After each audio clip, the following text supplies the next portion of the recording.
Racing isn't easy, but experiencing it is. iRacing puts you in the driver's seat with the industry's leading sim racing game. Drive on laser scan replicas of the greatest racing circuits from around the world. Go head-to-head against other drivers chosen by skill-based matchmaking to ensure competitive racing at every level. Compete across all your favorite series in officially licensed cars engineered to deliver the most accurate driving experience possible.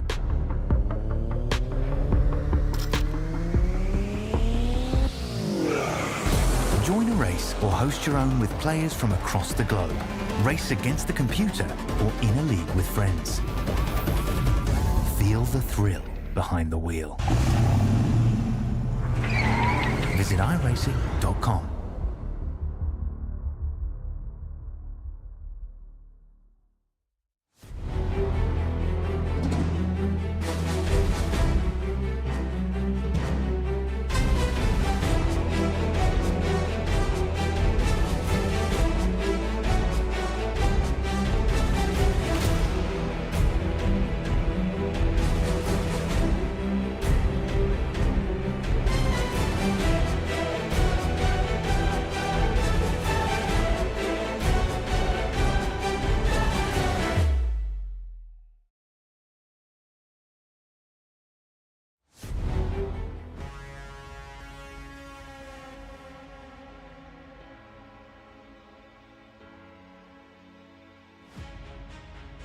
Here we are for another great show. The behemoth of a racetrack in Lincoln, Alabama. Race number 12. Live from the virtual Talladega Super Speedway, it's the SimRacerHub.com Challenge Series, presented on V-Speed. Welcome in, everybody. I'm your host, Bradley Cooper. Joining me later in the booth, some technical difficulties for Alex Gagnon, but he should be back here in just a moment. But let's talk a little bit about the points to start out the night.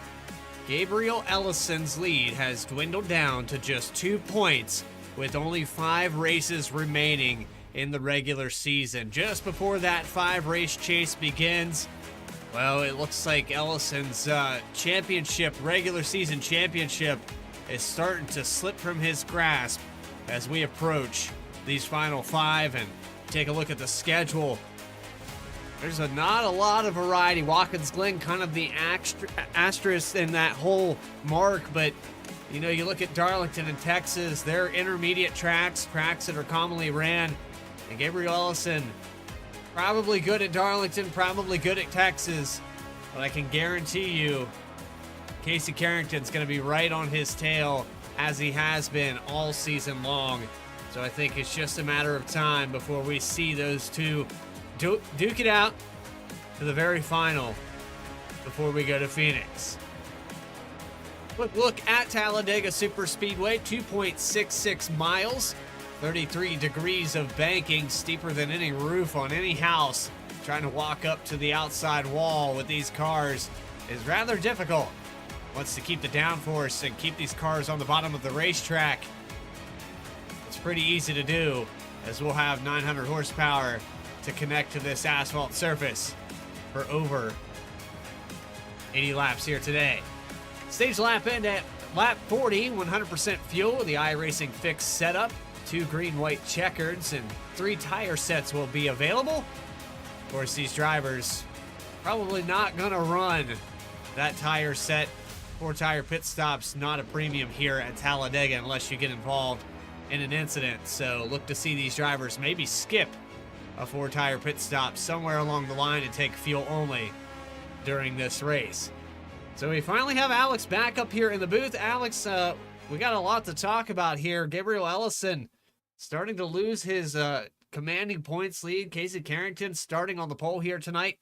Looks like those two are picking up right where they left off after last week at Bristol. Yeah, obviously we were missing the 27 last week, but back in action tonight, and he'll be right up there with the 43 all night long. But, you know, a track like Talladega, I think will bring a lot of newcomers to the front as well.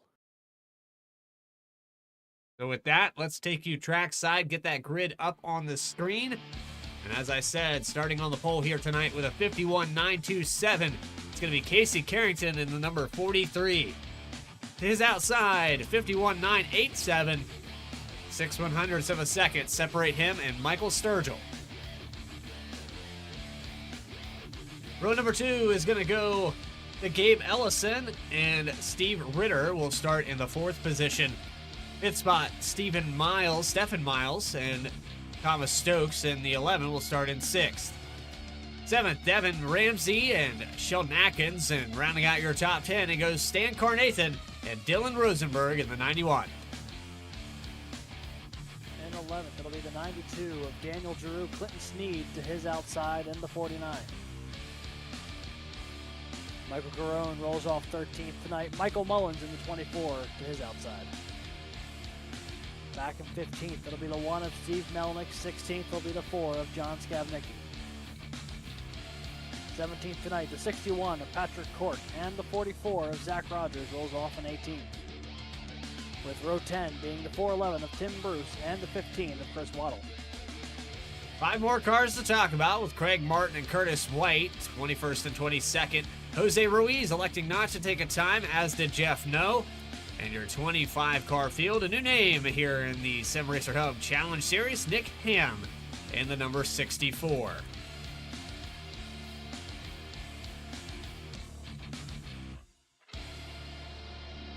So here we go for 80 laps, race number 12 of the season. Pace car is going to get out of the way. And in the classic, well, I tell you what, Richard Petty would be proud of this one. Yeah, 43. That's pretty looking. It is beautiful. The Grand Prix Pontiac for back in the day. Side by side. First start of the night. Live from Talladega, it's the SimRacerHub.com Challenge Series. Race number 12.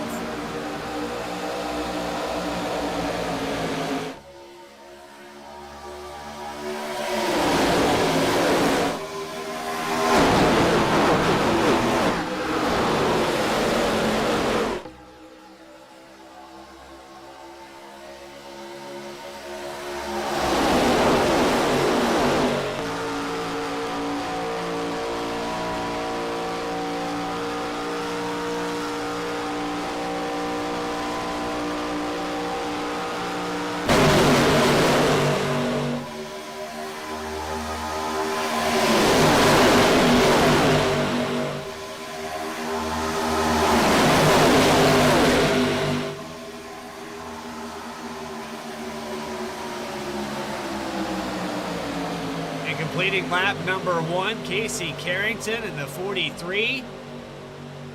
Looks like he's going to hold on to that top spot. Michael Sturgill falls back a position.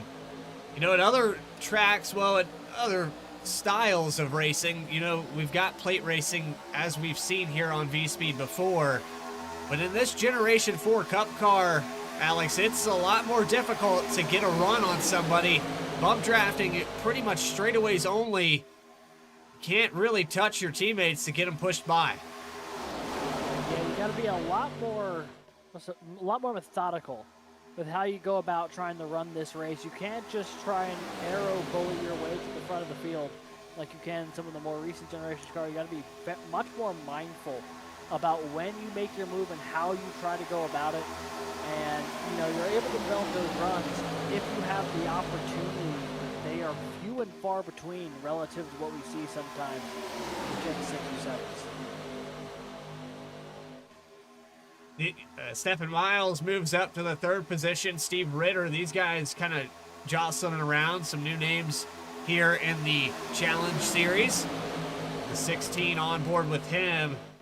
Back and forth with Michael Sturgill. The 3rd lane is already developed, and there's the 66 of Michael Garone, giving him a push down that backstretch. Already 3 wide here on only the 3rd lap of the race. Everyone decided there's no need to wait around here when you could try and work your way up to the front of the field. Trying to push Sturgill here on the onboard camera. The front end of this 3x3x3 box that goes all the way back to outside the top 15. All the way back to Steve Melnick. And I tell you what, though, they're pushing the issue very early. We typically see these drivers take laps away, take their time. Of course, we have that stage at lap 40, so drivers may be thinking about points, laps led, you know, fastest lap, things like that. But overall, you can't finish this race if there's no car to finish with. And these drivers have to keep that in mind, especially because, like we said, this Gen 4 car notorious for lifting the back end off the racetrack and spinning drivers out. And plus, it's very difficult to regain control once you lose it, especially in the turns. Yeah, it can get really sketchy there if you get out of sorts in the corner at this kind of speed with so many cars bearing down on you. And that's how the big one happens here. It's usually just a quick instant of a car being out of sorts, and then before you know it, half the field's collected in it. So that's something that these drivers are going to be mindful of. There's a little bit of a bump draft here for Miles, pushing Carrington down the back straightaway. Going to need to push him a little bit harder than that, though, because Ellison got right alongside going into 3. But this 3-wide battle, 3 rows deep, continues. On board with Gabe Ellison, maintains that 2-point lead coming into tonight. Right now has that rival just behind him, and I'm going to call them rivals because every place that we've went to, especially the 1.5 miles, Gabe Ellison and Casey Carrington have had to outwit each other, out-strategize each other, or just plain out-drive each other to get the wins. And that's Gabe Ellison, you know, locking up here with 4 of them.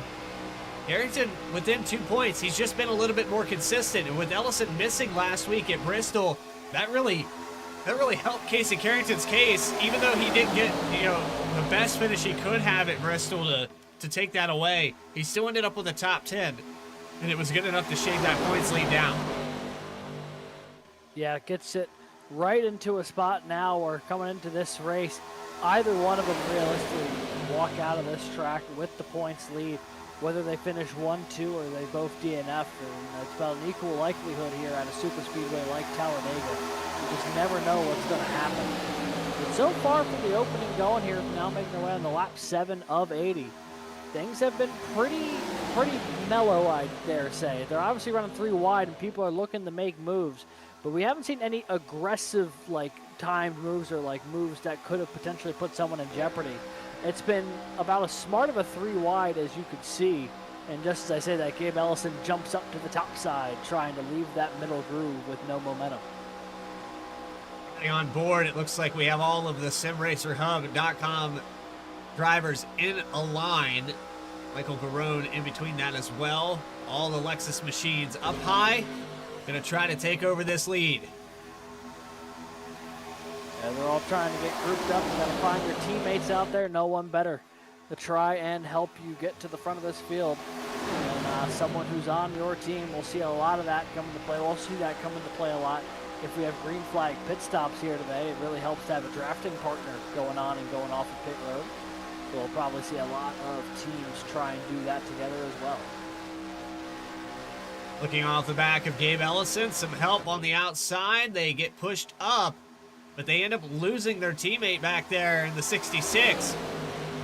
So now, kind of back to the drawing board. It's going to pull these guys back. The bottom has prevailed. Casey Carrington's going to probably come by and lead another lap here for lap 8.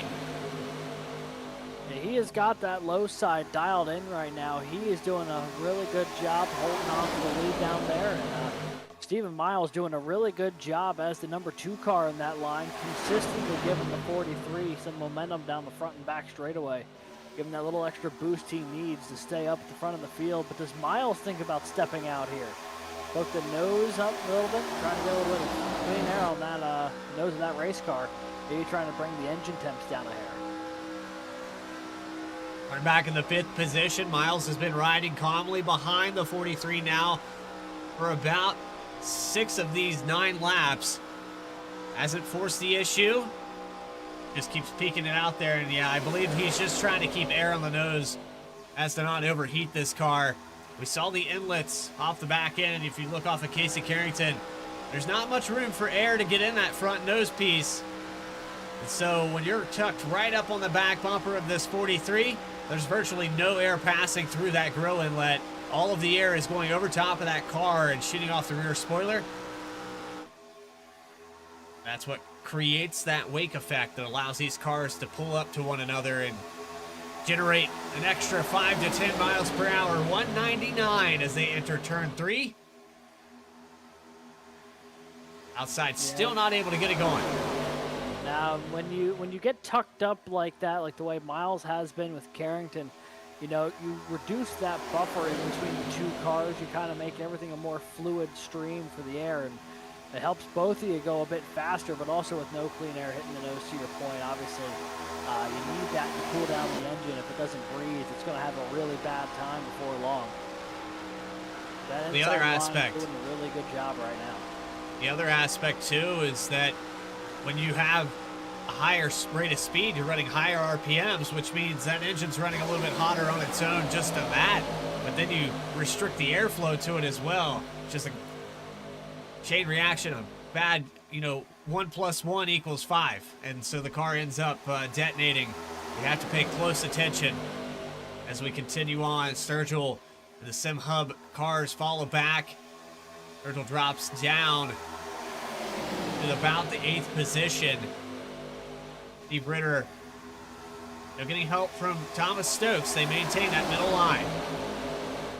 And to that point, I am really surprised to see how well that middle line has fared against the inside. Obviously, when Ellison went to the top, there were moments there where it was only Ritter and Stokes who were really holding down the front of that middle line there on board, a little further back in the field. I believe that's with Chris Waddle.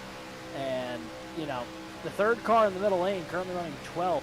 You can see the separation from those lead 2 cars in the line, but they continue to hold their own there against the 2 far more established groups. And I think some of that is just side force from the car on their outside, the car on the inside. They're pulling some of that side draft. And that's not as much here as it is in the new generation, next generation Cup cars. But what you will feel, because these cars are wedged out, is a little bit of air on the right front when you don't want it to be. It's always kind of stepped out from the rest of the car, and whole right side of these things is kind of trimmed out more. You're going to probably feel that, especially when you go to enter the corner, where the car is going to be a little upset. You saw there the 16's kind of washing up towards that outside every time he enters a corner, and that's just that air, that weird transition. You're getting downforce on parts of the car that don't need it. Making our way to lap 14. Carrington very much in control at the bottom of the racetrack. Ritter stole it away. I'm about to say, may have got the line that time by. So, lap led for the 16 is Steve Ritter. Gonna steal that one away, but then right back into the 3-wide battle. Looks like that outside getting a bit of a run here with Ellison, Sturgill, and Garone getting really packed together nicely. And they're gonna try and make a run on the outside here going into turn 3. So it stays 3x3 all the way back to the 63 machine. He'll be right there at the end. That's Curtis White. And man, what a letdown last week for the 63. Bad that he wanted it at Bristol. Yeah, and I mean, the opportunity was there for the 63. He was so good last week and obviously came up just short. You know, he would love, I'm sure, to bounce back this week and pick up that win that's eluded him to this point. Right now, kind of stuck in traffic here. 4 or 5 cars deep now on the inside. And that's one of those moments in the field where you just do your best to kind of play your part, stick in the line, and just got to wait for a few laps here to see if any opportunities present themselves. Big change up here in the top 6. Sheldon Atkins to the outside. They had a switch with the 11 of Stokes. The 16 got his lap led. He said, well, I've had enough. I went to the outside. He falls back. But now we might have another new leader. Looks like the 91 of Rosenberg has gave a good shot to Stokes, and that time by just barely. Carrington leads another one. Consistent 3-wide action up at the front of the field. Very close quarters going on right now. Stokes and Carrington battling hard there on the inside and the middle. Got Sheldon Atkins getting a pretty good run going up high, and all 25 cars here. Very much, or sorry, 23 of the 25, very much in this group here. It looked like the middle line was going to prevail there for just a moment. Here's a drop down from the 3 of Sturgill. Finds a hole in front of the 48 of Devin Ramsey. Sturgill's just trying whatever he can to get to the front here.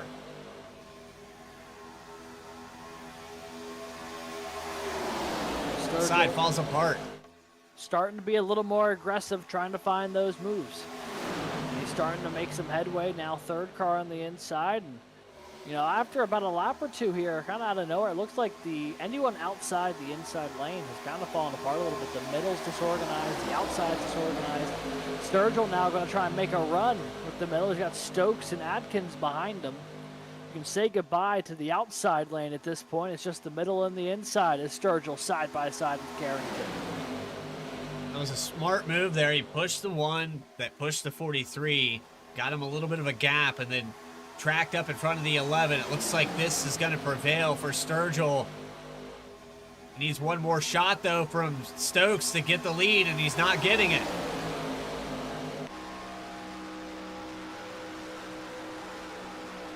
On board here, the back bumper cam of the 3 of Sturgill. And you can see the gap to the 11. Needs that momentum from Stokes to try and make a run at the lead. Will Stokes be able to get to his back bumper? Looks like Stokes is just a little weary on doing it. Yeah. He just seems, he gets to within about a foot or so, and then that's kind of where it stalls out. And while that's good for making sure neither car wrecks, it's also going to be good for Casey Carrington. Slide up just a little bit in front of the 3, re-establish himself as the leader of this race.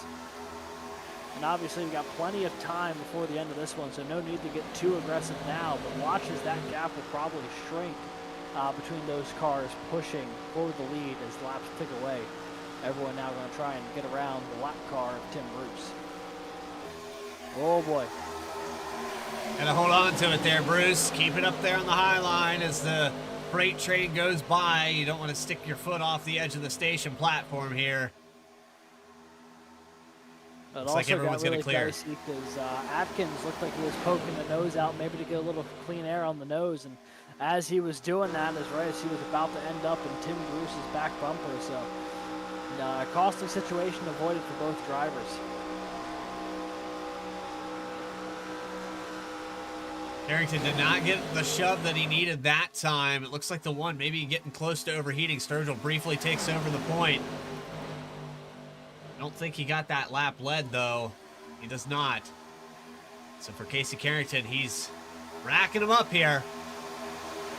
20 laps about to be completed. That'll bring us to the halfway point of the stage. Remember, here in the Sim Hub Challenge Series, there's no cautions. If you get left behind this draft, as did Tim Bruce, as did Clinton Sneed, he's out there all by himself now. You're unfortunately not going to have the ability to get back up here with a yellow. Well, at least not with not with the stage. Yeah. There are still cautions if they are needed, just not for the stage rate. Yeah, we'll not talk that one. Here. Let's not talk that one into existence. We are notorious for that. That we are. But, you know, right now, as we've been watching the opening kind of 20 laps or so unfold, it's been real interesting that the inside lane more or less has remained unchanged in how they've run for the most of this race. But that middle and outside lane with a little more room to shuffle around, make some moves, has seen a vast amount of turnover in that group. So the folks who have been on the inside have been more or less stuck to the inside since dropping the green flag. Everyone on the outside, though, if you're able to get there, you have a lot more opportunities to get a little track region out there. Guys like Stokes have stayed up there the entire time. Meanwhile, you got some folks like Steve Ritter who fell way back outside the top 10. Michael Garone as well outside the top 20. So now I gotta wonder, because of the fuel, are they gonna be able to make it all the way to lap 40? Does anyone come down pit road halfway through this and try to claim the stage that way? You know, Casey Carrington's been out there leading all these laps, and he's notorious for staying out as long as possible and stealing these stages away. He's probably not going to have that option, as he's burned more fuel than the rest of this field.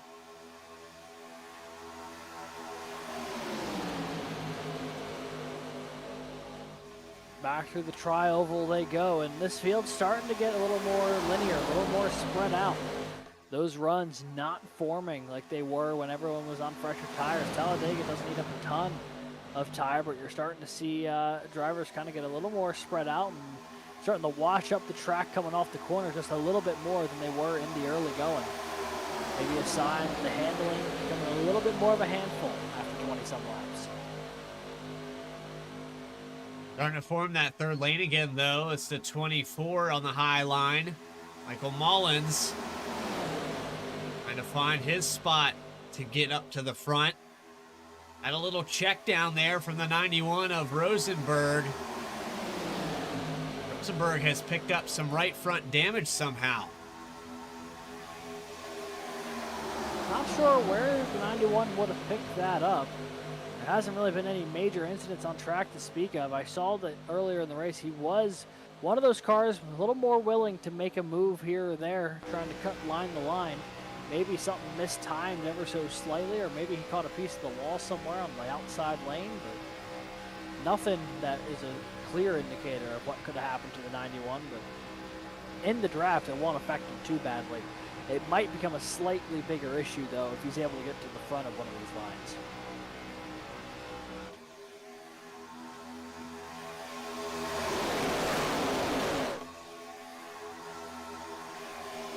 So the back and forth continues between Carrington and Sturgill. 2 lanes all the way back to the 16th position. Then it's a little broken up after that point. 411 is able to get back into the draft and get himself into a situation. 1 lap down here for the 411. Mullins going to try it again here on the outside by himself. Nobody goes with him. He's got a few takers deeper in the field. Oh, now Rosenberg's going to go with him. All right, now there's about 4 or 5 cars in that outside lane. Maybe going to try and make something happen here behind Mullins, but no one in front of him went with him, so this battle on the third lane is going to be starting back near the edge of the top 10. Elnakin steps up as well. Remember, Rosenberg has that little bit of right front damage, and that might be impeding that car from getting up there drafting clean. The 81 of Atkins jumps up in front of Mullins, and they get the surge of speed they need to clear the inside. No one's been able to do it yet.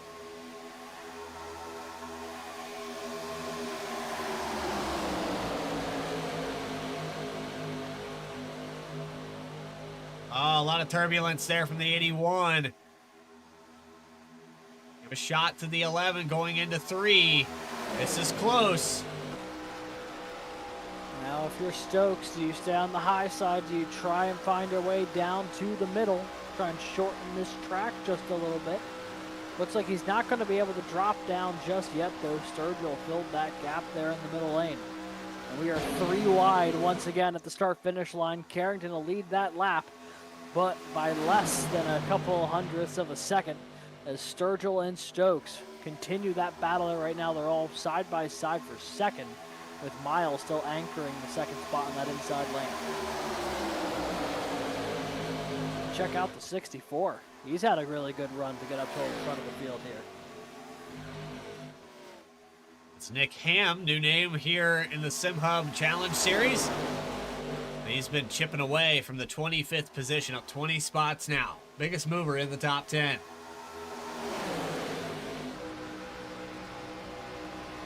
He's paired up now with Michael Sturgill in this middle line. I think he got a shot there where he did 1 at 11, and Stokes drops down in front of the middle. Here comes Sturgill to give him a push. Nothing there, though. It seems like maybe it's not on purpose that these guys are being leery of each other. It just looks like it's been difficult to get up there and draft when you need to. This might be the first time today, though, that we see the outside clear the inside. He can drop down. He will not. I'm honestly a little surprised that Stokes didn't try and drop down there. I understand that, you know, he worked with the 3 to get to that spot, but I mean, there was, oh, Atkins' big move to get around Clinton Sneed. That almost ended in a disaster.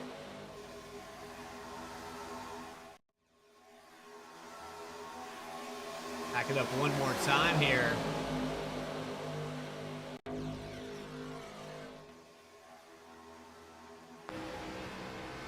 This was a pretty big move from the 81 to get down and around Clinton Sneed.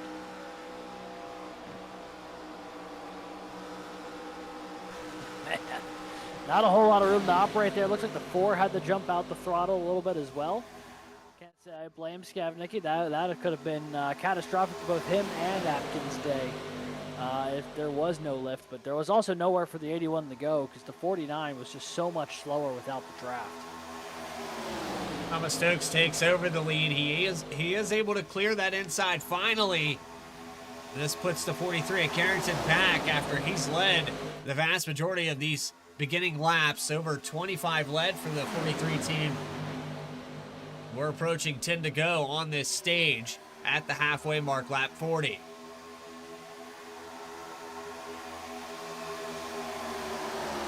So it doesn't look like anyone's going to pit here. Yeah, so far, I mean, the next time by, they'll have run 30 laps in this stint. No one has made their way down to pit road. Curious to see if that changes in the next couple of laps. But right now, everyone seems pretty content to do what they're doing. You know, if there's anyone who would have been concerned about saving fuel, I feel like it would have been the 43. Leading that line lap after lap, having to face so much more air than anyone else in the draft, burns a lot more fuel. Maybe now, happy to sit behind the 11 for a minute, trying to maybe slow down the fuel burn just a tad.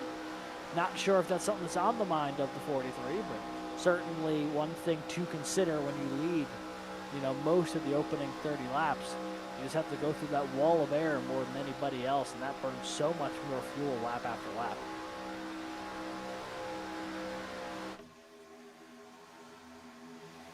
We've stayed pretty much 3 wide for the entirety of this race, and occasionally the third lane will fall apart and dissipate, but it regroups. It's kind of, you know, not to scare you or anything, but it's kind of like the eye wall of a hurricane. Once it re-strengthens, it takes a couple cycles, but once we get it back, it looks like the storm has pushed enough on the outside. The 92 of Giroux is going to get his first lap led. Oh, sorry, what just happened? I heard the word hurricane and went to go grab my sandbags. Yeah, sorry, man. I know being down there in Central Florida is never a good thing to hear the word. But No, but I think it is a very astute example. I do think it fits the situation really well.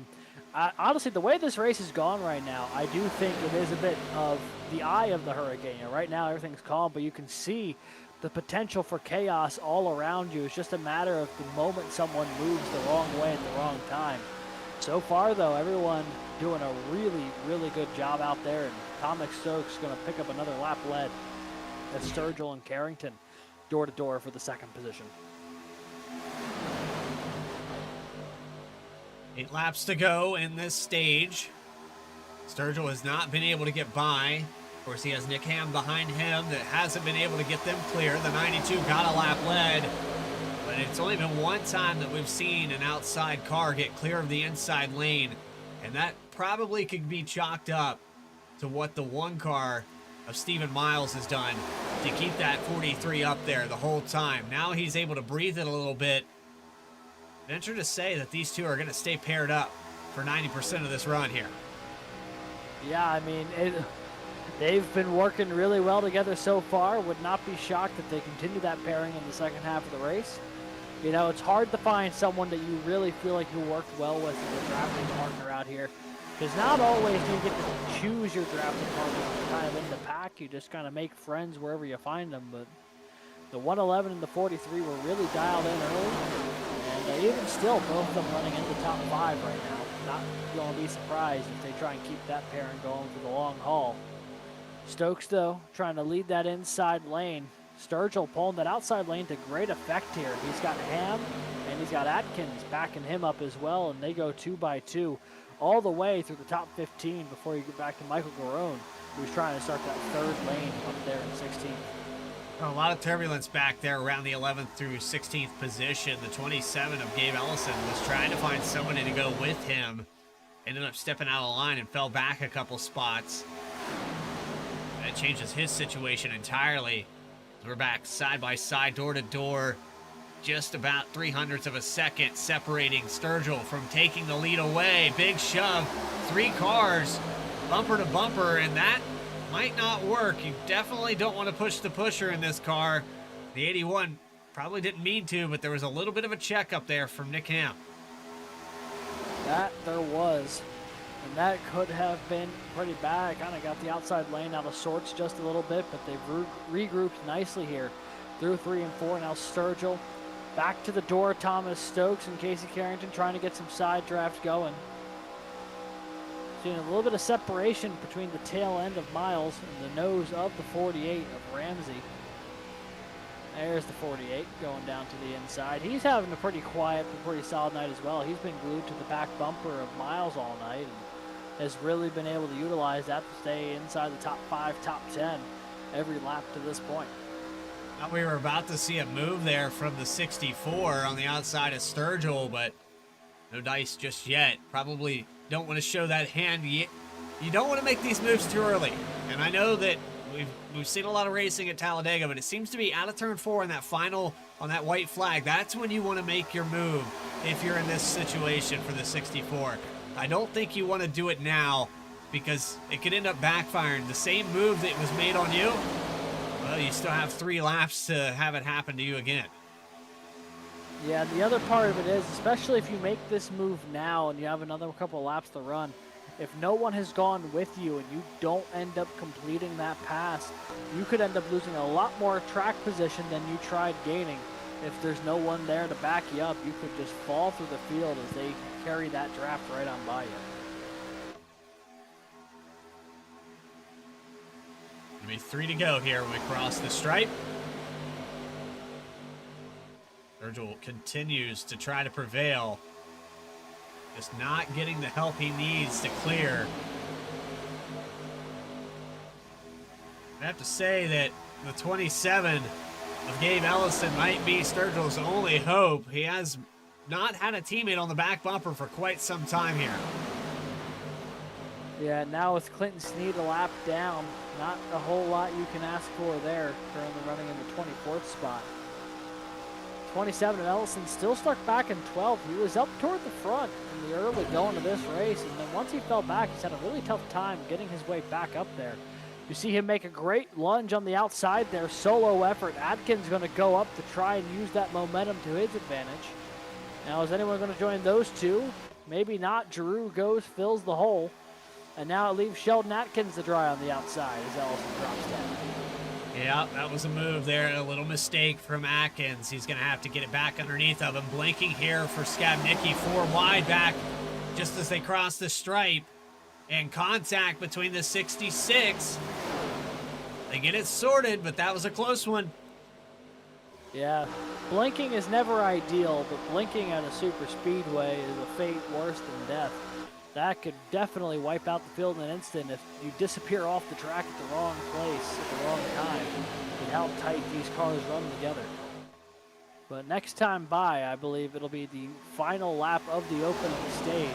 Obviously, no yellow to be thrown, but stage points to be awarded here. Stokes and Sturgill going to be door-to-door off of 4 here with one more time around in this stage. Here they go, stepping out to the outside. The 92 of Daniel Giroux going to try to go up there with the 27. White flag in the air for stage 1. Here's a big push to the high line. Daniel Giroux, if he gets a little bit more momentum, might be able to drop down in front of the 3. It was almost clear there into the entrance of 1. Now things going to get a little more stacked up. Things getting super squirrely off of 2. But look at the push the 92's got from Ellison. He's going to drop down in front of the 3. He's going to work that middle line. Gets a bump at the entrance of the corner. Wiggles a little bit. Now it's a matter of can Sturgill get it going with Ham on the back bumper. The 27, the 81 on the 3rd lane. Big shove just before the tri-oval. Sturgill has it by a nose going into the corner. Of the tri-oval, it's Sturgill for his first lap led, and it counts for the stage. Oh, and they're sideways. Oh boy, big time wreck. Stokes and Giroux upside down temporarily, or at least up in the air. And it is a landfill in turn 1.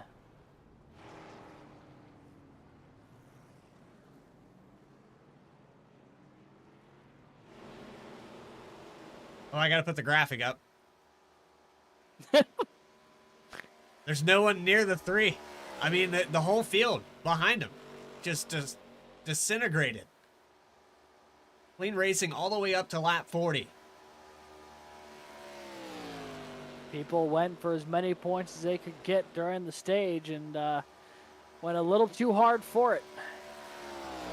Ended up taking out just about everybody. So we said there wasn't a stage caution. There was. Yeah, there was not a planned one, but one that has now been added to the schedule nonetheless. So this is unofficial here for the top 10 as we get it all sorted out, but let's take you back on this instant replay and try to figure out exactly how this all unfolded. There's the white flag for the stage. There's the 92 of Giroux on the outside. He's going to probably be the start of this. Well, the 92 and the 64 look to be the cars that have made contact going across the line.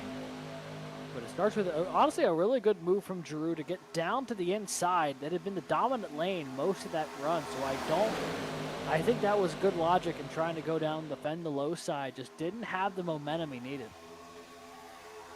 There's the big push there from Ham, and then you had Mullins, who was all over his bumper. They were a 3-car tandem. But right here's where it goes wrong. 4 wide. Yeah, Mullins poked his nose down to try and get the extra stage points, and then when they crossed the line, everyone tried getting back in the line, but was not meant to be. A little bit of contact between the 24 and the 64, and there everything goes.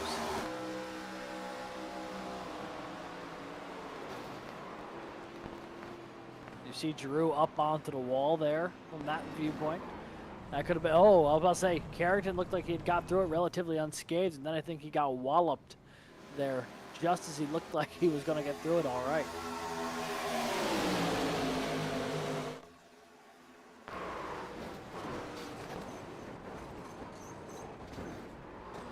What a wild ride there for Giroux. Man, Thomas Stokes had pretty much been done with the wreck and then came back up the track into the 22. Caused even more damage to that 11 machine. And this involved about 11 different cars here. Jose Ruiz is going to win the race off of pit road. Gabe Ellison, Sheldon Atkins looks like the top three here. And it's Steve Melnick, Michael Sturgill for the top five. Sturgill lost a little bit of track position there through the pit cycle. Looked like he had a little bit of extra down the lane there. Maybe he slid through his box, but with that, perfect opportunity to take a quick commercial break here on V-Speed. You're watching the SimRacerHub.com Challenge Series live on V-Speed. Race number 12 coverage continues right after this.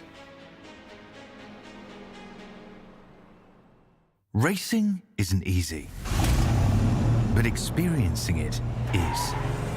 iRacing puts you in the driver's seat with the industry's leading sim racing game. Drive on laser scan replicas of the greatest racing circuits from around the world.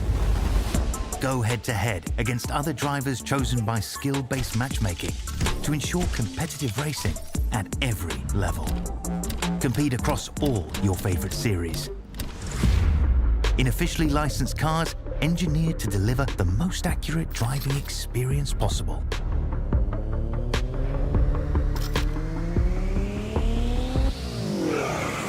Join a race or host your own with players from across the globe. Race against the computer or in a league with friends. Feel the thrill behind the wheel. Visit iRacing.com.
Back here live from Talladega Super Speedway.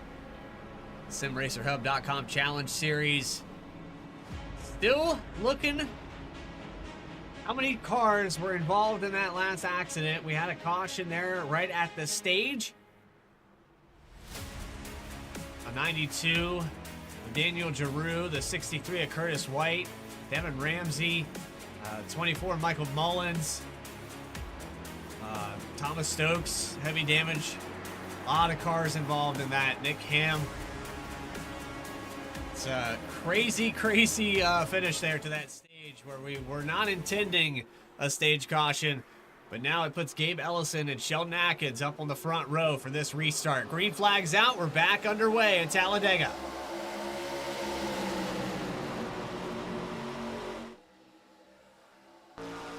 Field looked a little disorganized there on the restart. Everything got really spread out here even before they hit turn one. I'm not sure exactly what happened there, but nobody seemed to know that the go light was on, and Gabe Ellison, Sturgill caught them all sleeping.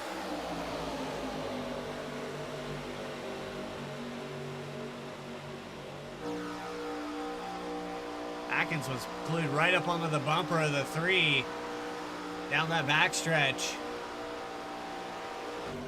And so sometimes the tempo there, you had that intensity for the stage, you wanted those points, and so you push it a little bit harder. That was what was successful for a lot of these guys that got up there.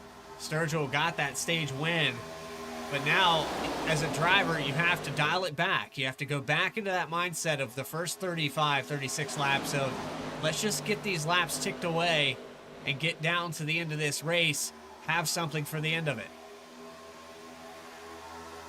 Yeah, and the one thing I think we will see a lot of laps led here for Gabe Ellison in the next little stretch of time. No one really forming a run outside of the inside lane. You got Garone there with Jose Ruiz. That's only a little two-car duo. But these Sim Racer Hub cars have been fast all year. They were fast in the start of this race when they were on the outside lane, but didn't have that preferred lane. Now they do. They have the track position and the lane they want to be running, and I think it's going to be really tough to take them out of the lead when they have both of those factors working for them. There's the driver that led the vast majority of the first half of this race. Casey Carrington got involved in that caution on lap 40, and now the situation, based off what we're seeing right now, as it sits, probably not going to be able to take that points lead away. Has a lot of damage on the nose of that 43. Yeah, and it's been a tough break there for the 43, getting caught up in that incident after having such a good, strong start to the day. But right now, he's just going to have to try and keep himself in contention to the best of his abilities, knowing that right now Gabe Ellison leading this race is in a really good position points-wise if he were to pick up the victory here. So the 43's got to do everything he can to keep himself in the hunt here coming out of Talladega. Michael Garone on the outside of the 27 of Ellison. He's going to have a challenge there. Jose Ruiz is giving him a shove coming out of turn 2. Outside line has redeveloped, looking kind of strong, about 5 cars deep.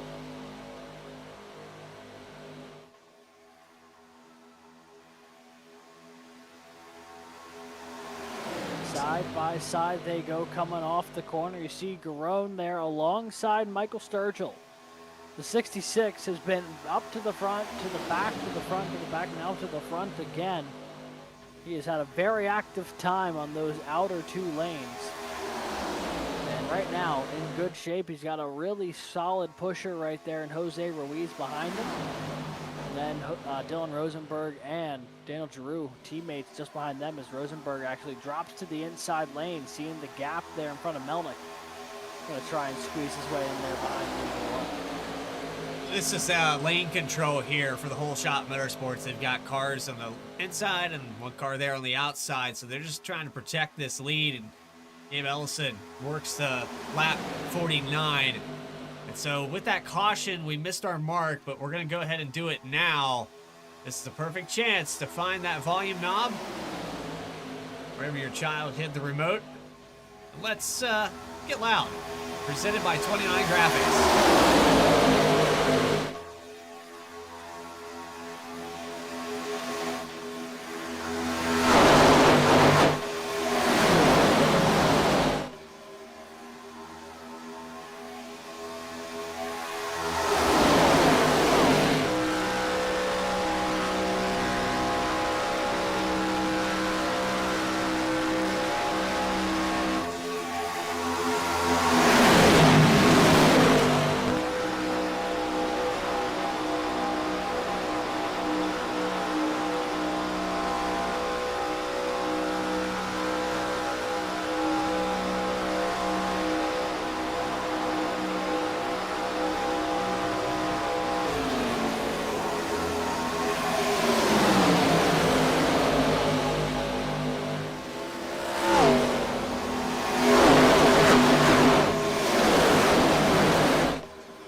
Get Loud, presented by 29 Graphics, one of the sponsors that we have here on V-Speed personally.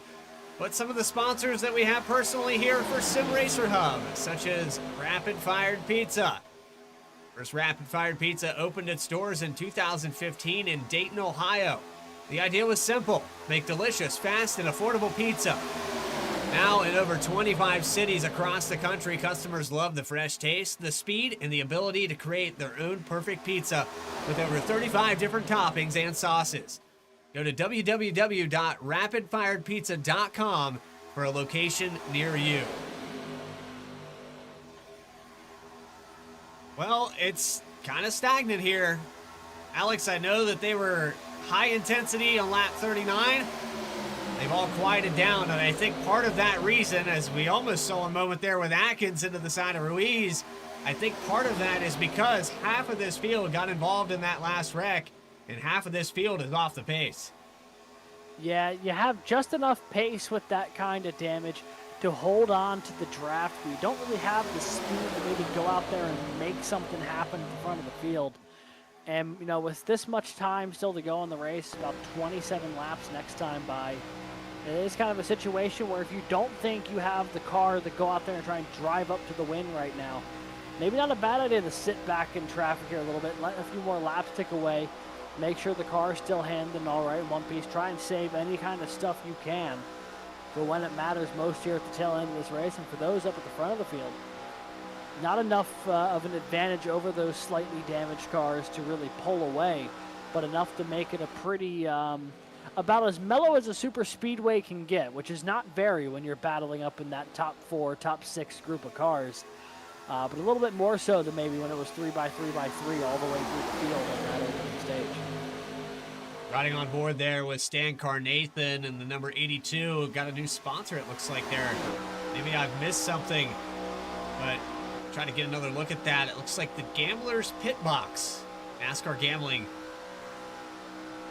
Can't quite see when that was established, but shout out to them. He's got a little bit of damage there on that right front, so it's a little difficult to read that sponsor. There's the hempstore.com on the back of that, so shout out to all of his sponsors. Doing a phenomenal job up here just outside the top 5.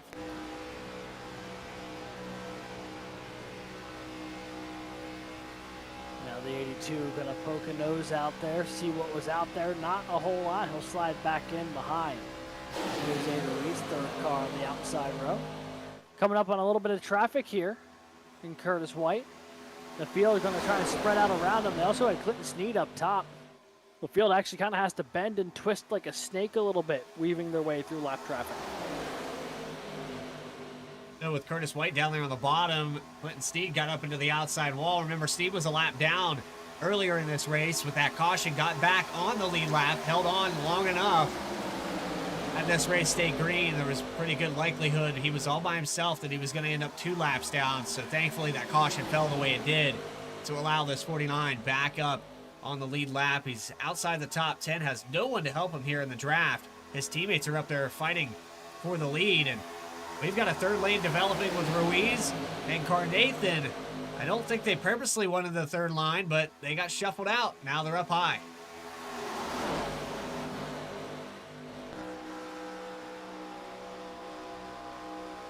On board here with the 6 of Jose Ruiz, currently running in the 8th position. A really solid day. Up 15 spots from where he started.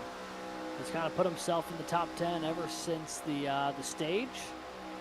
Got through that incident relatively unscathed, and now that pretty well put together Valvoline machine running pretty good up toward the front of the field. Take a look there.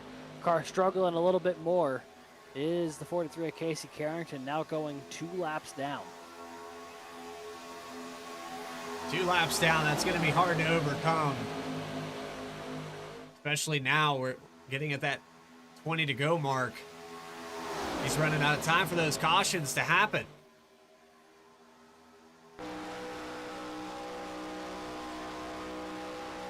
And every lap he loses, it's going to make it that much harder to get the free pass, because now Curtis White is the car in the free pass position, is the only car 1 lap down.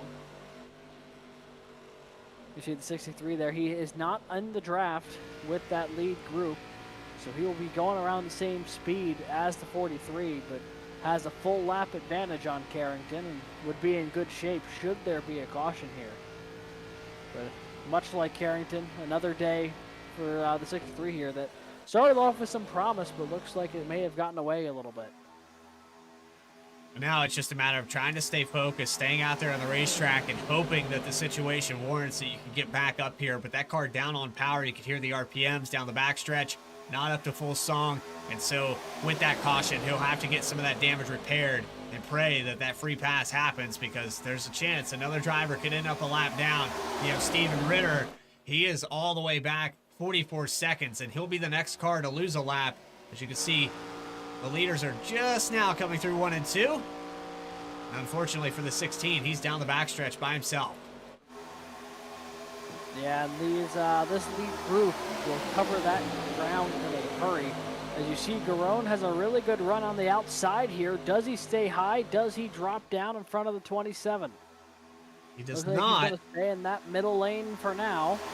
Not sure if that will be the right move, but still some time left in this one to sort it all out.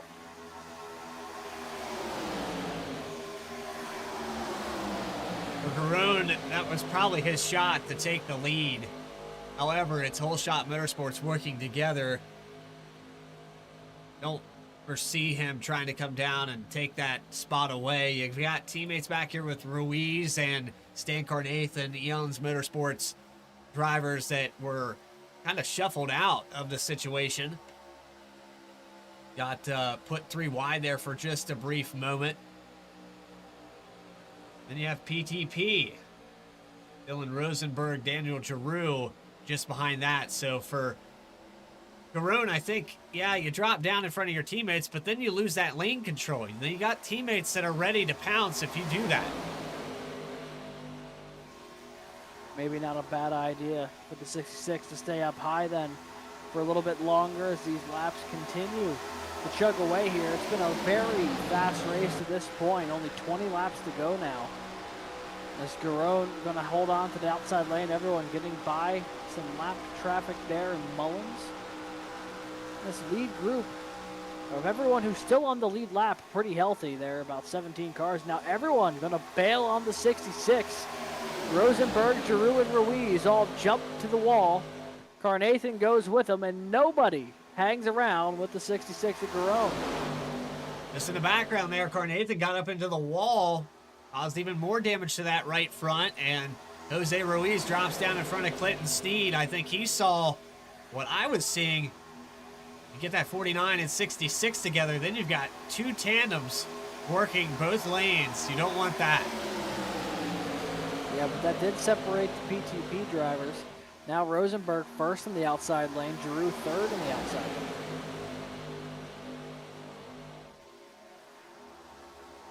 I mean, even after all of that, Daniel Giroux didn't really lose his lane, or Michael Garone didn't really lose his lane control, because he could choose not to push the 91 all the way past his teammate here.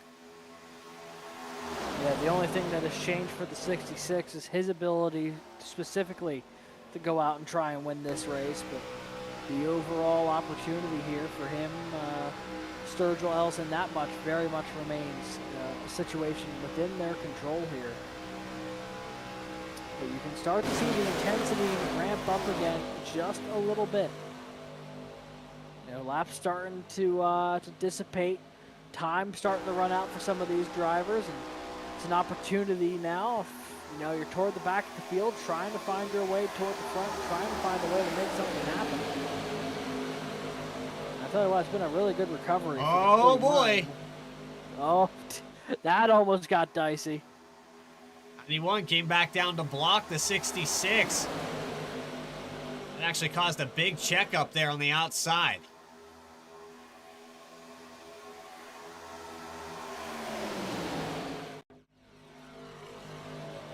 We can back this up one more time here. There's the block. Oh, man. It's also worth noting Adkins was coming up just a little bit. They almost pinched off the nose of the 66 simultaneously. I think for Garone, he was like, okay, you go up and draft the 411. I don't think that's going to be beneficial to me, so I'll just go on by. And the 91 said, no, I'm just there to get some air. While we were at that replay, back to the live shot, Dylan Rosenberg took the lead. That he did. Dropped down right in front of Gabe Ellison.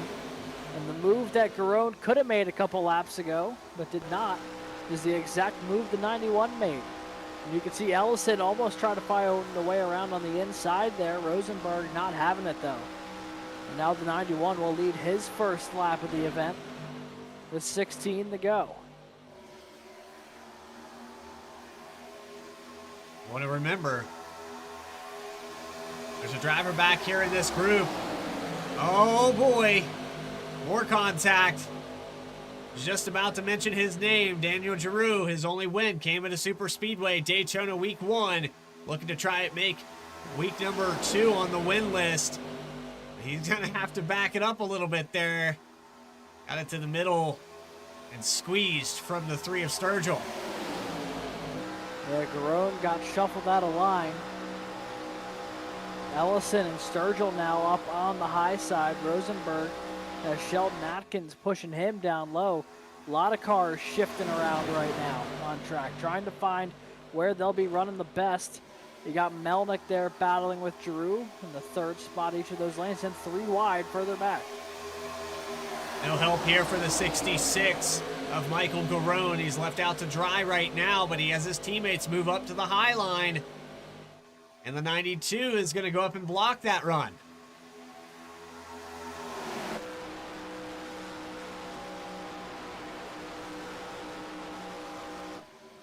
Oh, trouble! Oh! Ham! Sneed! They're still wrecking. And that will certainly bring out the second caution of the night. Car upside down. Not sure who that was. It might be Ham.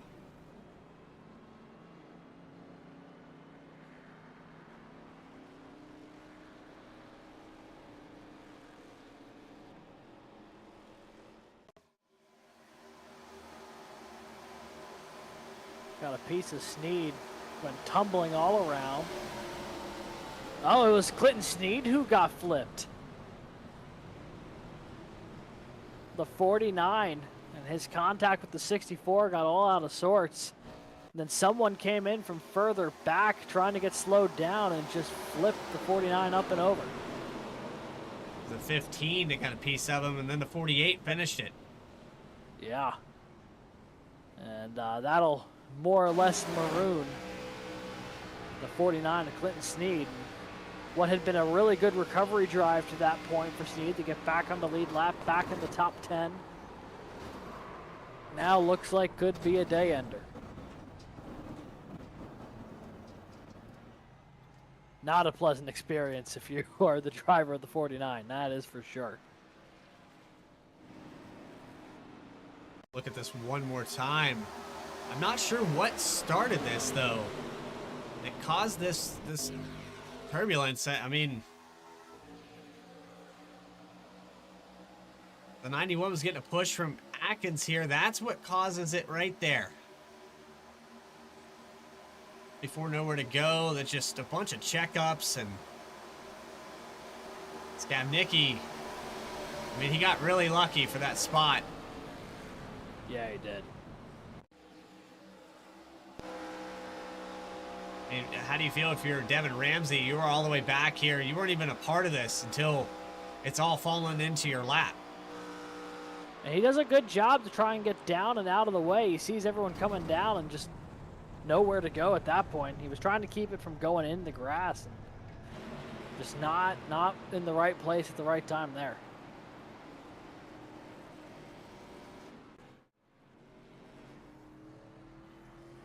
Brings out our second caution of the night.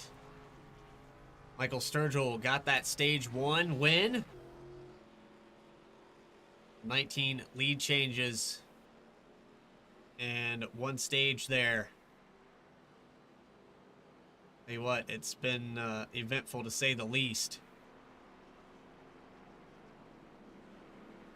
More damaged cars. Drivers that probably needed that caution sooner, such as the 63 of Curtis White, the 43 of Casey Carrington. And Sneed back down a lap now because he had to tow to pit road, wasn't able to drive back, had no tires on the ground. Devin Ramsey, heavy damage. He's getting repairs. Skavnicki on pit road. Chris Waddle. Nick Ham. And the carnage continues here from Talladega. Don't go anywhere. We still have coverage to complete. It'll be under 10 to go when we go back green flag racing. Quick commercial break here on V-Speed. You're watching the SimRacerHub.com Challenge Series. More coverage after this.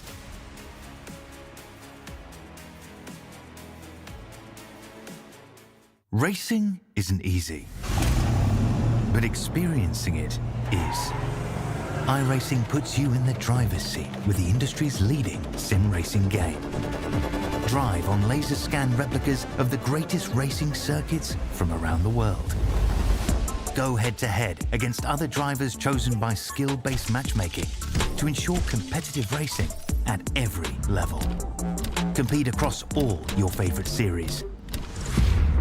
In officially licensed cars, engineered to deliver the most accurate driving experience possible.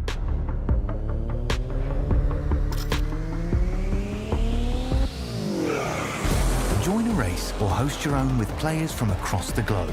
Race against the computer or in a league with friends. Feel the thrill behind the wheel. Visit iRacing.com.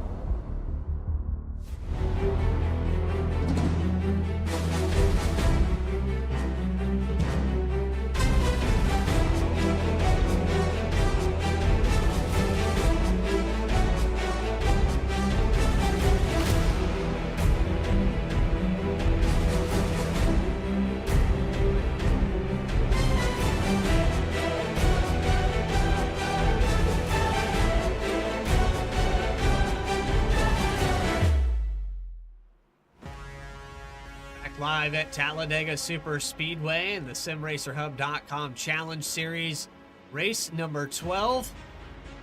Since 2009, SimRacerHub.com has been the premier destination for iRacing League scoring.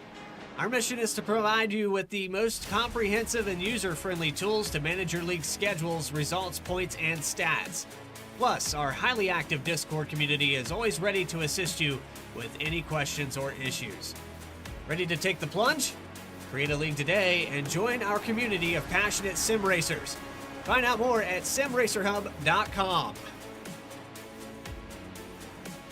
We're back to the live shot here. We're running out of cars to finish with. These guys have progressively gotten more damage, but you know who stayed consistent? Gabe Ellison, your points leader by only 2 points coming into tonight.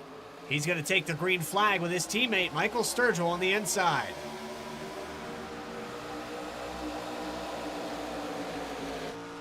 Another big spread there, Alex. It looked like the last time on this restart, guys just not able to get up to speed. Yeah, once the draft really starts to string them all back together, things look all right, but those restarts have looked really interesting tonight. But this is going to be a really short sprint to the end as Sturgill hammers the back bumper of Ellison. And now here goes Rogers to the outside of the 27. Yeah, the 44 looking to take the lead for the first time today. Sturgill's had to hit him to get him going because he had stretched out so far ahead of Michael Sturgill. Gabe Ellison I'm talking about, and with that start lagging back so much of the field, they don't have the momentum going as Jose Ruiz and the 44 of Zach Rogers do. They got connected very early. Here's the 91 peeking to the middle, turbulence in the background. They hold on to it for another lap. 10 to go. This is that point where if you are one of the cars at the back of this group, you've got to start making something happen. Start to find your way toward the front, making moves where you can. There's not a whole lot of time to sit back and wait. Ellison leads down the back straightaway. About a car length clear, or maybe make it 2, over the 44 of Zach Rogers, who leads that middle lane. Rogers had some help from Ruiz. Ruiz falls back to about the 10th, 12th position. Now it's the 91 of Rosenberg that's given help to the back of Zach Rogers. 44 Hot Wheels Pontiac just trying to get clear of the lead. When do you make the move? I'd say turn 4 on the white flag. That's probably when I would make my final push. Nobody steps out into that third lane until then. Yeah, if you're within the top 4 or 5 cars, that's absolutely got to be the time. You got to wait for as long as possible. If you are a little further back in the field, though, you got to start trying to position yourself now. At least get yourself into that top 5, top 7 conversation to give yourself a fighting chance when it comes down to the white flag lap. As you see with 3 wide here, Mullins, Skavnicki, and Ruiz. Carone had stepped out there. Ruiz had tried to stay with him, but they just kind of fell out. Oh boy, the 111 down on the apron. This is going to be close. Oh, Atkins came up big time to try and block the 1. That almost ended in a bit of a mess. Now the 81 maybe poking toward the middle. On board with Sheldon Atkins is Steve Melnick behind him. Outside gets door to door with the 27 of Ellison as they go down the backstretch. Zach Rogers has the lead again. One car on the apron. Melnick got down to the apron, came back on track. Nathan hard into the outside wall. That car is totaled. No caution. We stay green. He got down and off the racing line before any other cars came by. So Carnathan will have to get this thing to wheel back to pit road. But what happened here? He got into the back of the one, sent him to the apron, it looked like. And then just more contact. I'm floored that he didn't make contact with the 6 of Ruiz there.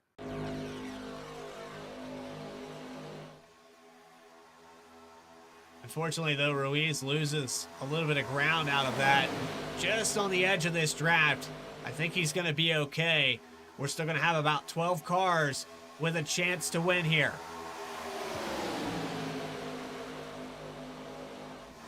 Ellison and Sturgill continue to control that bottom lane. Up on the top side, though, it's a bit more of a revolving door. Zach Rogers, though, has had the spot for the past couple laps. Occasionally will get door to door with the 27, but has not found a way to maintain that speed yet. The 27 looks like he maybe got a little bit out of sorts there off it too. And somehow the 81 of Atkins got shuffled down to the apron, and the 48 of Ramsey gets back up. How is Ramsey still running? Got shuffled out. Here comes Rosenberg looking for the lead. He's got his teammate Drew with him. Teammates 1, 2, and 3, 4. 44 steps out again. Nobody takes with him. The 11 of Stokes now gets up to the back bumper. Steve Melnick was the driver and the one that was part of this RTP or PTP group. Wasn't able to get back up there with him. Now in the middle for the 81 of Atkins. He has no help again.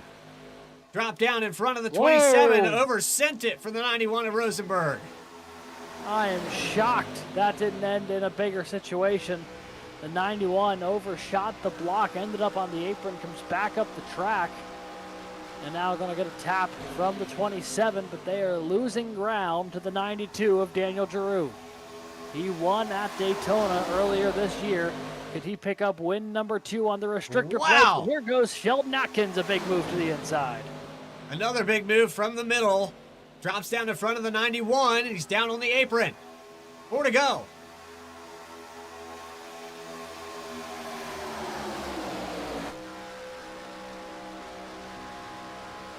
And some more movement. The 11 of Stokes is around. The big 48 wreck down the backstretch. Garone into the outside wall.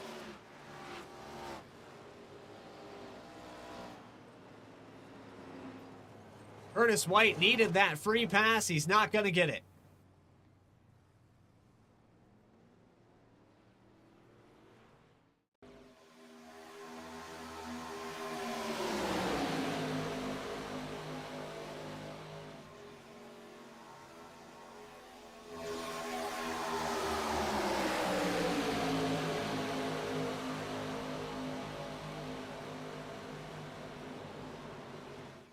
Boy, look at that. Big hit for Giroux. Chris Waddle into the wall.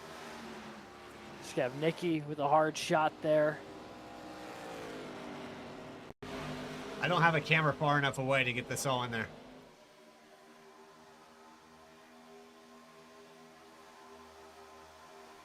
Try the blimp camera.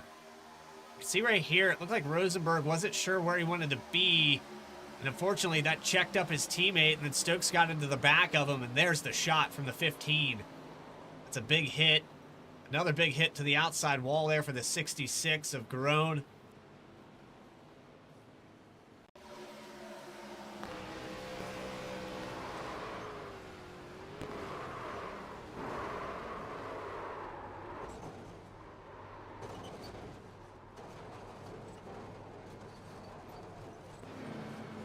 This is just a tough breaks continue for some of these guys that needed a wave around, such as Curtis White.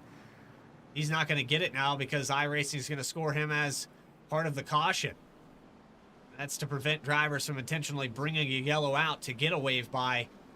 He's going to be locked a lap down, and with heavy damage, doesn't look like he's going to have a situation that warrants even being able to finish this race at speed.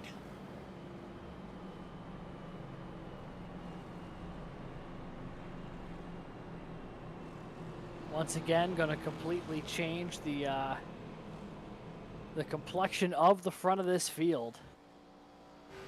At a really interesting time here. There's not a whole lot of time left, so whenever they do drop the green flag again, it's going to be a full-out assault for the start-finish line. So we will have 2 green-white checkered attempts here. So we take a look at the race analysis. The official 80 laps is what we were scheduled to go here. Should be good on fuel. It looks like all these drivers have came in within the last 20 or so laps. But if we extend this race too much, I don't know exactly what those fuel numbers look like. It could be a matter of some of these guys that have been up front avoiding this carnage will have to come down pit road and start at the tail end of this lap, or this pack. So we'll have to wait and see how that all plans out. Take a look at the points again here. Gabriel Ellison came into today with a 2-point lead. Casey Carrington, he's had a tough night. He's 4 laps down back in 18th position. So it looks like for Ellison, this was a blessing in disguise. But for the 2017, they still have to finish this race. It's not over yet.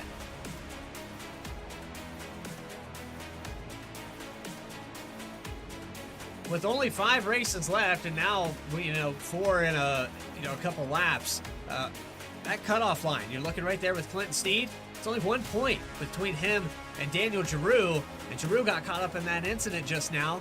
Clinton Steed got back on the lead lap, so that might help the 49 team stay in this cut line going into Darlington.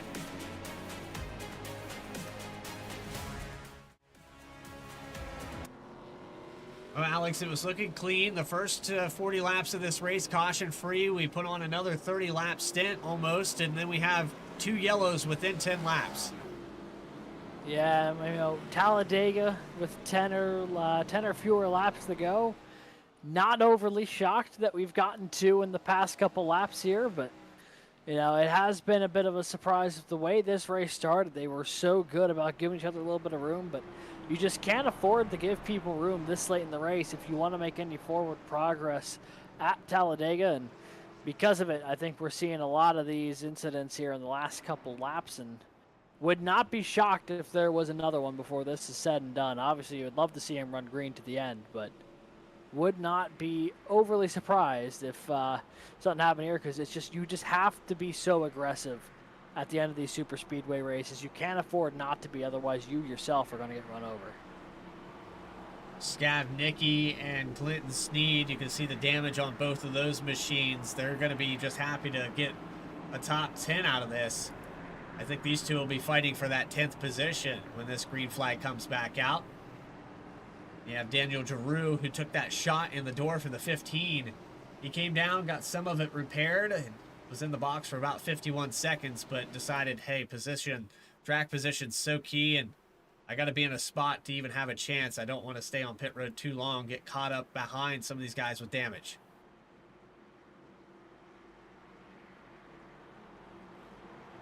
Yeah, and I think because so many cars have been banged up in one incident or another tonight, it's going to be really hard to tell who has the speed to actually go and get out there and make something happen until they get up to full speed and you start seeing who's falling back through the field and who's still running up at the front. There's not a whole lot of time to sort that out, so you better hope the car in front of you has got all the fenders attached the right way. Green-white checkered, first attempt here tonight at Talladega, race number 12. We're going to use one of two and see if they can make it official to the white flag. Pace car out of the way. Geico restart zone. Let's finish it off here for race number 12 at Talladega.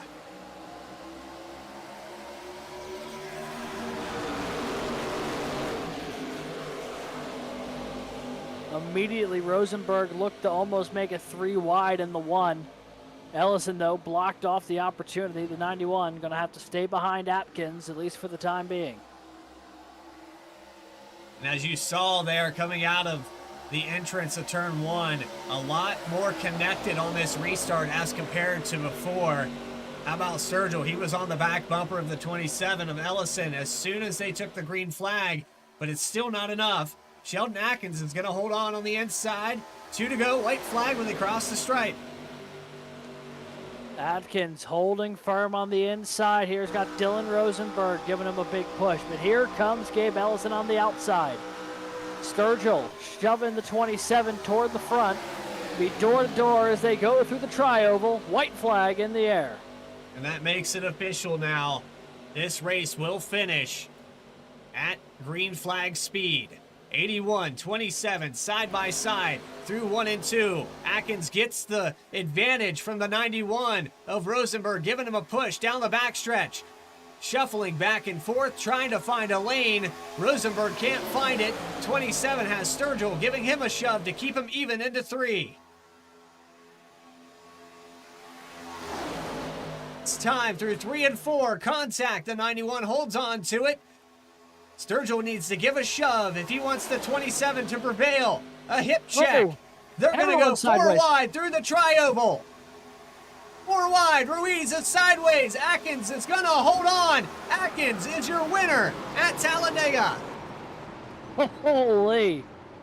Sheldon Atkins gets it done, and I don't know if you saw it there, Bradley, but a little bit of teammate-on-teammate violence there coming to the line as the 27 and the 3 got each other into the wall coming across the stripe. And somehow holds on to it. That hip check almost sent the whole field sideways. Jose Ruiz sliding through the grass there. Ends up 8th spot. Michael Sturgill, he's going to get 4th. Gabe Ellison, who was 2nd position coming out of turn 4, he finishes 7th position.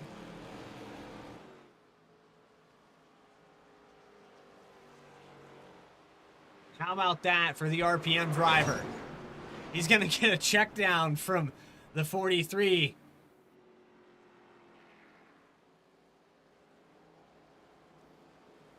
How much of this car left? It's not going to pass tech inspection. Might as well. And a little bit of extracurriculars there with the 11 and the 81. All in good fun as Atkins is going to go burn it down here. Celebrate the win. He was up toward the front all day long and was able to capitalize when it mattered as one of the few cars that weren't completely torn up.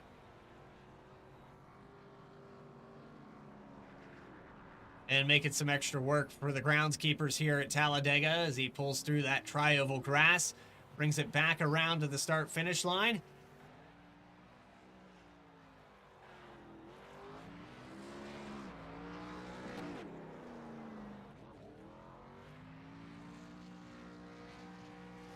There we go. I think we can get him in there now. We have to go back for just a moment and get this replay.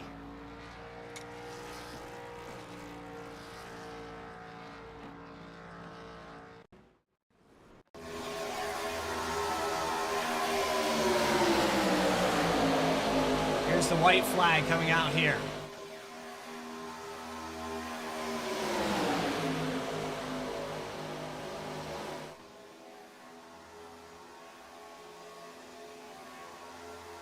see a hip check coming out of turn 4. There's some weaving and movement going around, but it doesn't really get serious until they get almost to the tri-oval. Yeah, and that's where you see the 27 get kicked north of the 3, and the 81 get kicked south of the 91, and it gets 4 wide temporarily right about here.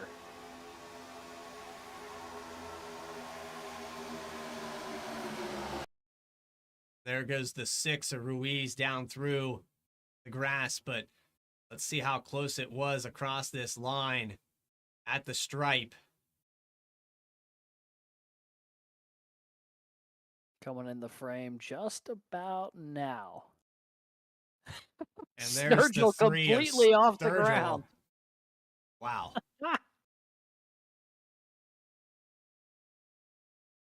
He wasn't touching the ground when he crossed the start-finish line. No, he was not.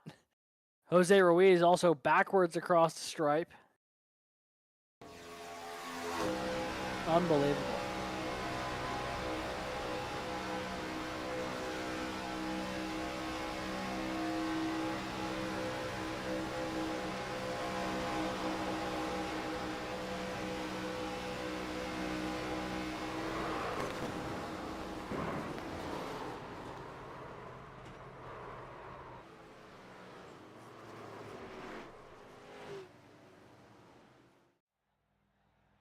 How about that?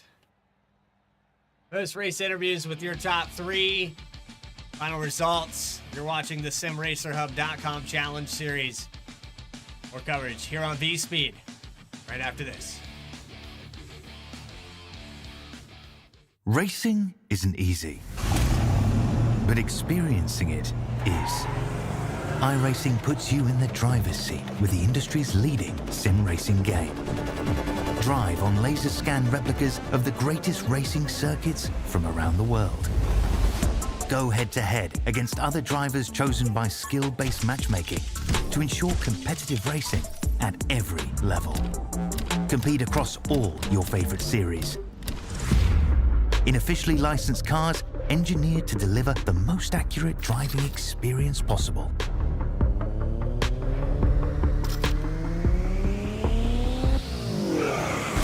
Join a race or host your own with players from across the globe. Race against the computer or in a league with friends. Feel the thrill behind the wheel.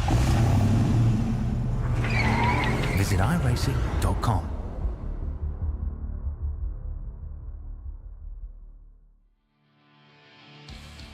Back live at Talladega Super Speedway. The SimRacerHub.com Challenge Series has concluded its 80 laps plus 2, as we have the green-white checkered attempt that got these drivers to the start-finish line. And in victory lane, Sheldon Atkins is able to hold on with a photo finish over the rest of this field. Dylan Rosenberg comes home in second spot. How about that for Thomas Stokes? Up and down night. He got caught up in a lot of things here in the 11 team, but he's able to bring home the top 3. Michael Sturgill, contact with his teammate Gabe Ellison as they came through the tri-oval. Crosses the start-finish line in the air to finish 4th. Stephen Miles is going to finish in the 5th spot with Steve Melnick in 6th. Gabe Ellison, your points leader, falls back to 7th, but should still have a solid enough day to maintain that points lead. Jose Ruiz, sideways through the grass through the tri-oval, he'll finish in 8th. Devin Ramsey in the 48, he'll finish in 9th. And Daniel Giroux, your winner at Daytona, not able to add a second win to that list, he'll finish in 10th. 11th tonight will be the newcomer, the 64 Ham, just ahead of Garone and Clinton Sneed. They're in 13th. Chris Waddle, John Skavnicki rounding out your top 15. Curtis White, Casey Carrington, the pole sitter, not having the day he wanted here today after getting caught up with that incident right at the stage. Zach Rogers, Michael Mullins, Craig Martin rounding out the top 20. Dan Carnathan heavily damaged there in that second to last caution. He'll finish actually not a yellow for the 82. He got totaled and off the racing surface and lost all that ground, 10 laps down, 21st. Tim Bruce will finish in 22nd. Steve Ritter, who had a stellar start to this race, he finishes 23rd. Patrick Cork electing not to, I say that he didn't grid, but I didn't hear much from the 61. He probably was out there. And Jeff No, 71 laps down, to round out your 25 car field here tonight. 23 lead changes, 3 cautions, and 1 green-white checkered to get it done here tonight. But with that, we get you trackside. We are catching up with your top 3. The first one that we're going to talk to is the 11 of Thomas Stokes, your third place finisher here tonight. Thomas, the Mike and Ike 11 was up and down. You actually got caught up there at one point in an accident, but you got it all repaired. You got it fixed up, and you're able to salvage the day with a top 3.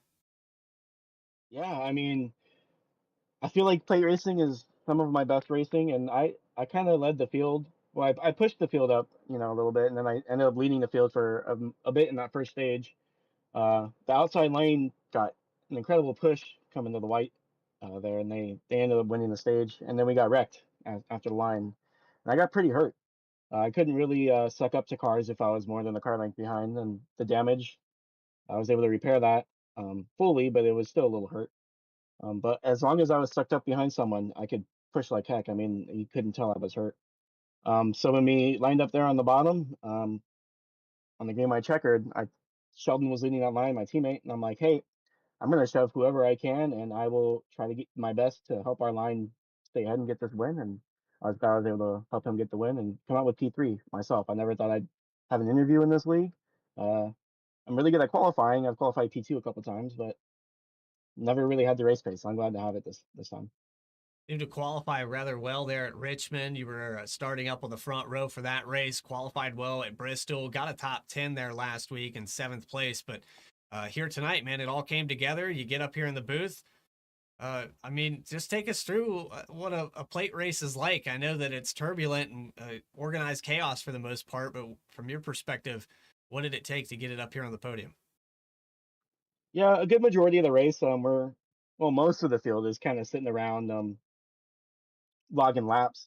Some guys don't really do that. They try to push the issue. Coming to the stage end there, I didn't think it would get that rowdy. I thought the field was kind of spread out a bit.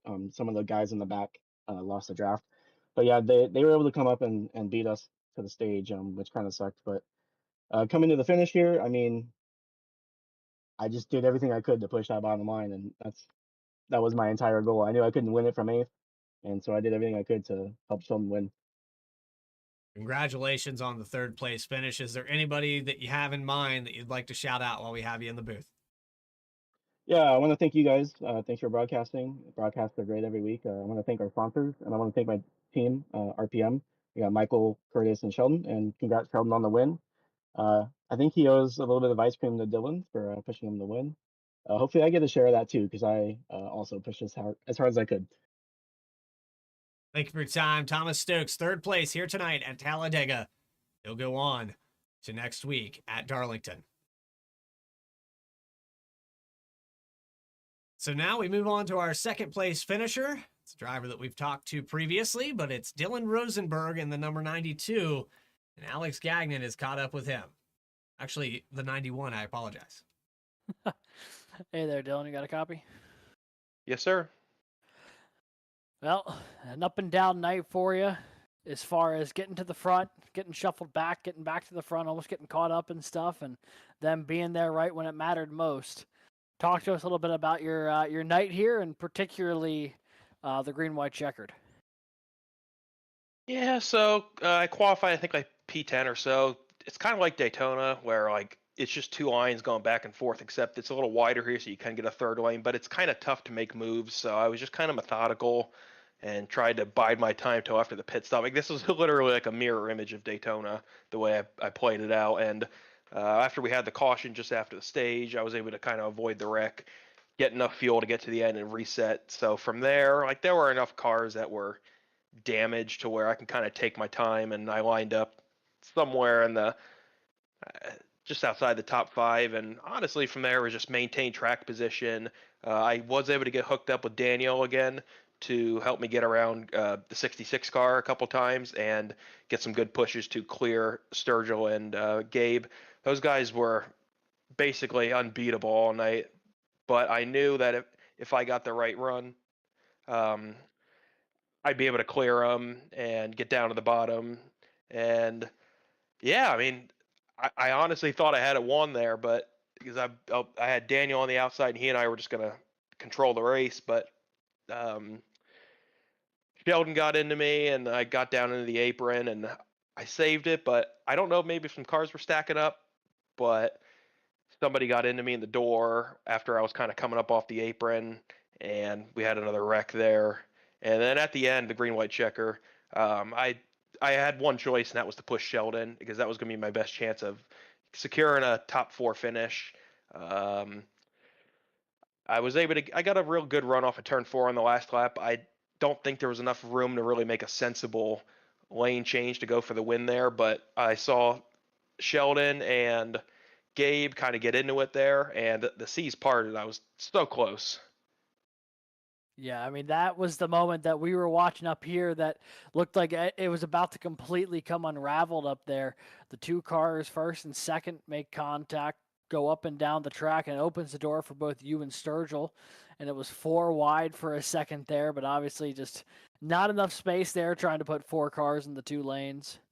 Talk to us just a little bit, tonight about as far as trying to stay up front. It looked like there would be times when everyone was really settled in, and they were just kind of logging laps, even if it was 3 wide. And then the moment people started wanting to go, it looked like everything fell apart.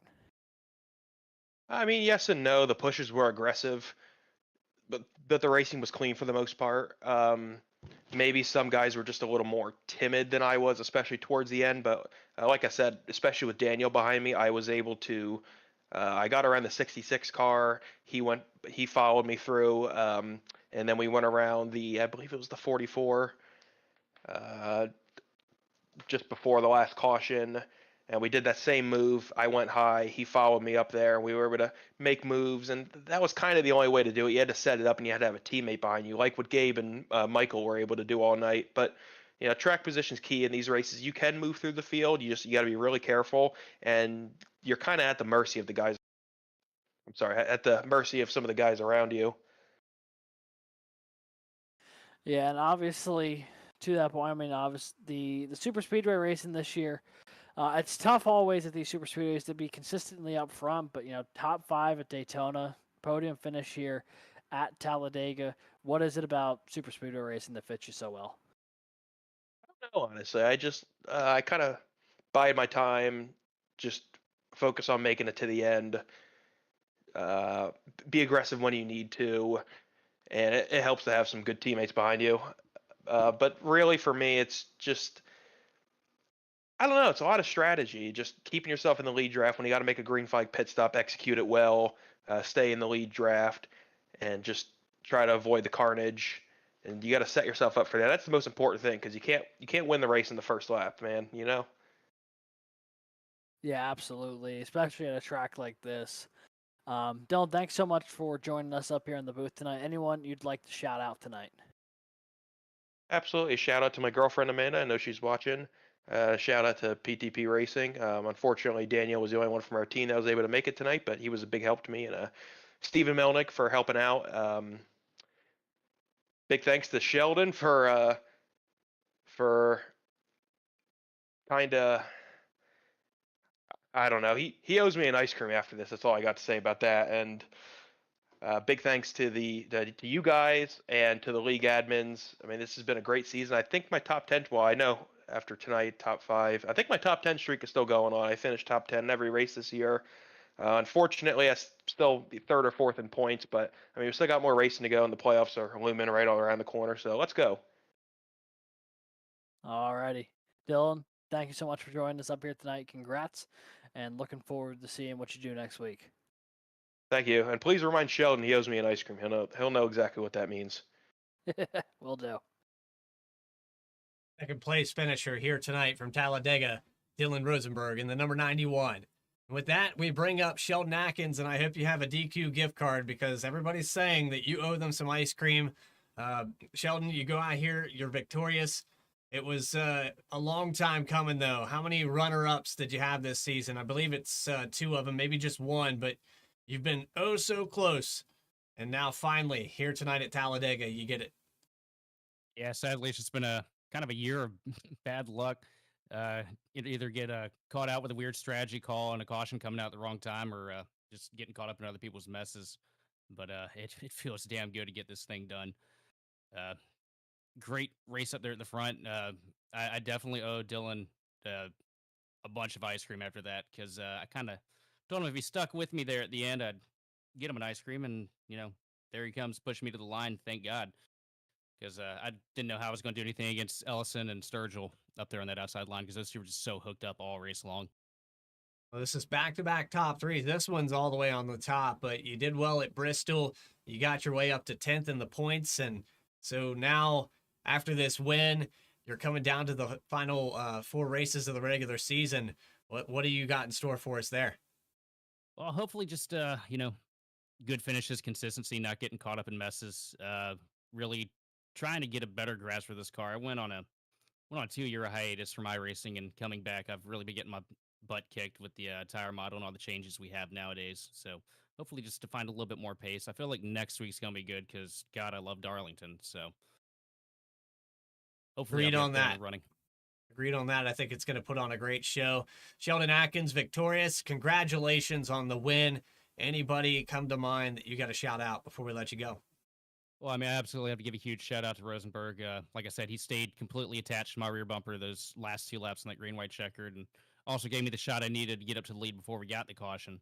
So a lot of help from him. And, the rest of my RPM teammates, they didn't get the finishes that they all deserve today or were hoping for, but, we do a pretty solid job working together and helping each other figure these things out, as we go. So unfortunate for them, but, man, it feels good to be back up here, up at the top. Congratulations. Sheldon Atkins, victorious. We will see you in 1 week's time next Tuesday at Darlington. And so with that, there it is. Conclusion to this race, extended overtime. The cautions, breeding cautions. We had a little bit of everything. Long green flag runs. The variety never ceased to exist. And, with the 23 lead changes, I don't think we're going to see quite that many here next week. But, yeah, the Lady in Black, week 13, Darlington Raceway. You can tune in 9 p.m. Eastern Time. Alex, I know that we see some pretty good racing here as well, but it's tough to pass. It's all on the outside. Oh, you bet it is. It is one of the best tracks out there, but also probably the most difficult. The track, too tough to tame. That will be at 9 p.m. next Tuesday. Tune in here on V-Speed as we'll have flag-to-flag coverage all season long of the SimRacerHub.com Challenge Series. Tune in tomorrow night where there's more racing here on V-Speed. We have the Racing Revolution Cup Series in the playoffs. They'll be racing live from Las Vegas at 8:30 p.m. Hope you can catch us there, as Morgan Cook and Alex Gagnon will be on that set. But for everybody here at V-Speed that helped put this show together, my co-commentator up in the booth all season, Alex Gagnon, this is Bradley Cooper telling you to have a great rest of your week. Stay tracking, and we'll see you next time.